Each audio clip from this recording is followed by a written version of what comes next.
Assalamualaikum dan bismillah pembuka bicara untuk Dr. Nordiana binti Abdul Jabbar.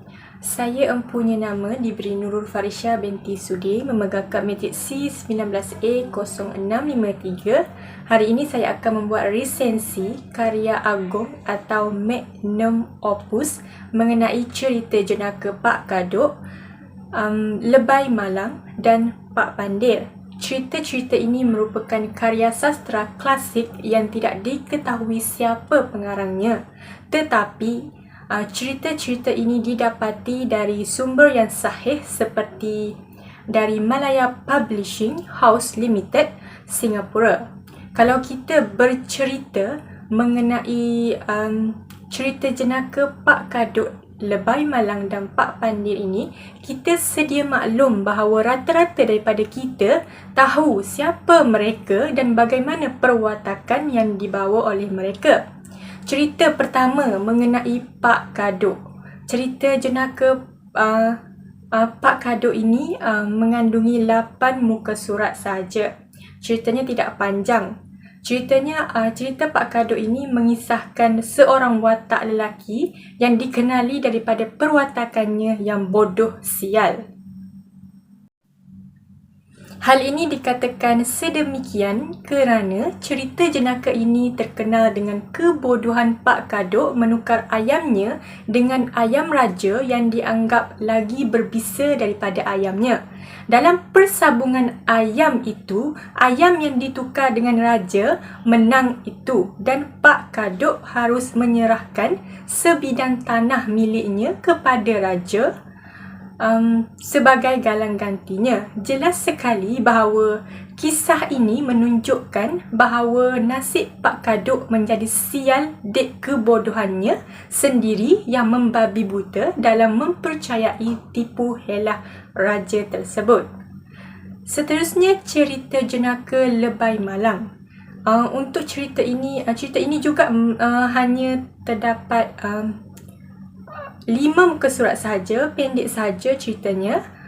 Cerita Lebay Malang ni, perwatakan Lebay Malang ini juga dikatakan mempunyai perwatakan bodoh sial sama seperti Pak Kadok.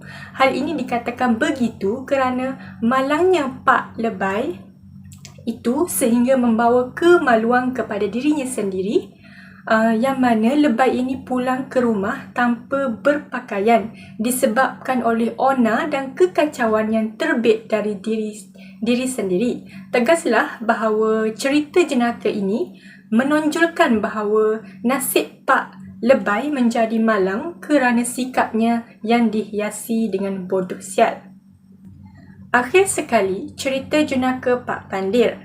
Cerita jenaka Pak Pandir ini mengandungi 26 muka surat.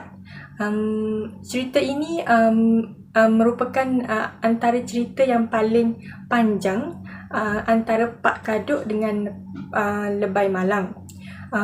Cerita Pak Pandir ini berkisahkan kepada seorang lelaki yang bernama Pak Pandir dengan mempunyai perwatakan yang pintar dan bodoh. Hal ini dikatakan sedemikian kerana setiap pekerjaan yang Pak Pandir lakukan mesti disusuli perbuatannya dengan unsur yang di luar pemikiran manusia. Walaupun begitu, dalam bodohnya terselit kepintarannya, rendam anak dalam air panas, tetapi pada masa yang sama bijak mengumpan gegasi dengan tipu helahnya.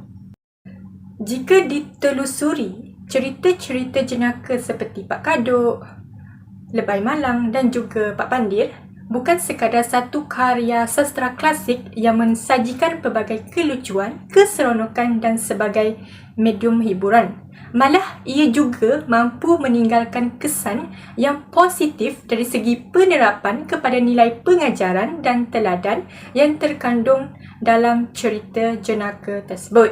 Disebabkan perkara inilah, cerita-cerita jenaka ini masih relevan sehingga kini kerana di dalamnya terdapat ciri-ciri karya yang mengarah kepada karya agung seperti nilai budaya dan nilai ilmu.